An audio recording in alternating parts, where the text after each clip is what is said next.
लेकिन इंद्रदेव उस समय एक बहुत बड़े राक्षस का अंत करके आए थे और वे उस समय भी उसी जोश और अभिमान में थे। जब ऋषि दुर्वासा ने इंद्रदेव को फूलों का माला भेंट स्वरूप दिया था तो इंद्रदेव ने उस माला को अपने वाहन ऐरावत को पहना दिए, लेकिन कुछ ही क्षणों बाद ये माला ऐरावत के पैरों तले गिर गया।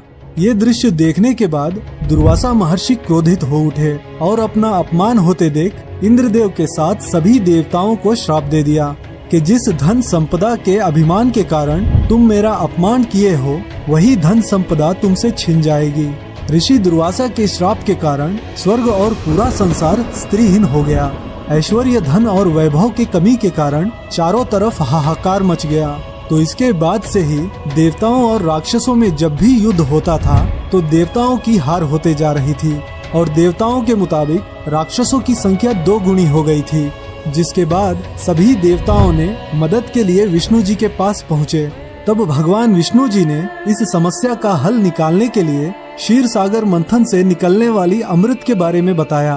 लेकिन अब सबसे बड़ी समस्या यह थी कि ऋषि दुर्वासा के श्राप के कारण देवता इतने कमजोर हो चुके थे कि वे अकेले समुद्र मंथन करने में सक्षम नहीं थे। भगवान विष्णु के आदेश अनुसार देवताओं ने असुरों के राजा बलि से मदद मांगी। पहले तो राजा बलि ने मना कर दिया क्योंकि वे देवताओं की छल से भली भांति अवगत थे, लेकिन अमृत की बात सुनकर वे मान गए।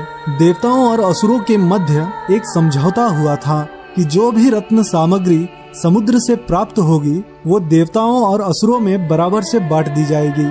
लेकिन अभी भी एक समस्या थी कि इतने बड़े समुद्र का मंथन आखिर किया कैसे जाए। इस समस्या का समाधान भी भगवान विष्णु जी ने ही दिया। विष्णु जी के आदेश पर गरुड़ देव ने मंदराचल पर्वत को अपने पंजों से उठाकर समुद्र में रख दिया और वासुकी नाग को रस्सी की तरह पर्वत से लपेटकर मंथन शुरू किया गया।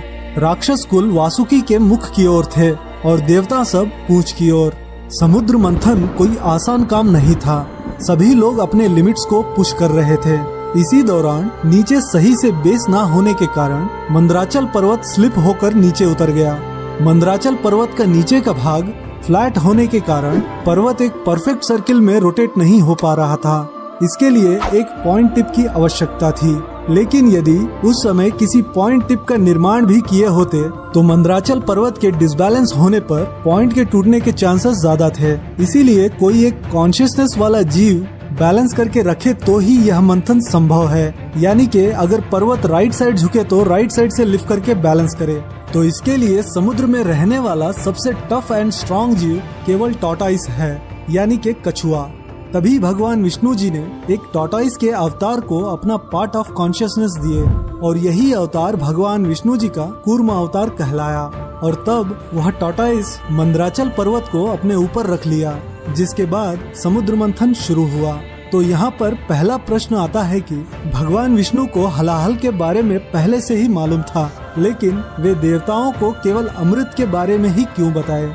वो इसलिए क्योंकि किसी भी कार्य को पॉजिटिव थिंकिंग के साथ शुरू करे तो एनर्जी लेवल्स काफी हाई होती हैं और मैक्सिमम रिजल्ट्स भी अच्छे आते हैं। तो मंथन के दौरान सबसे पहले हलाहल की उत्पत्ति हुई, जो कि बहुत ही पावरफुल पॉइजन था, जिसके महक से ही सारे लोग बेहोश होने लगे।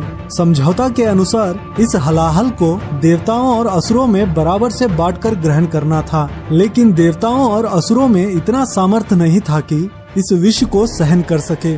तब विष्णु जी के कहने पर सभी देवता और असुरों ने मिलकर भोलेनाथ से प्रार्थना की।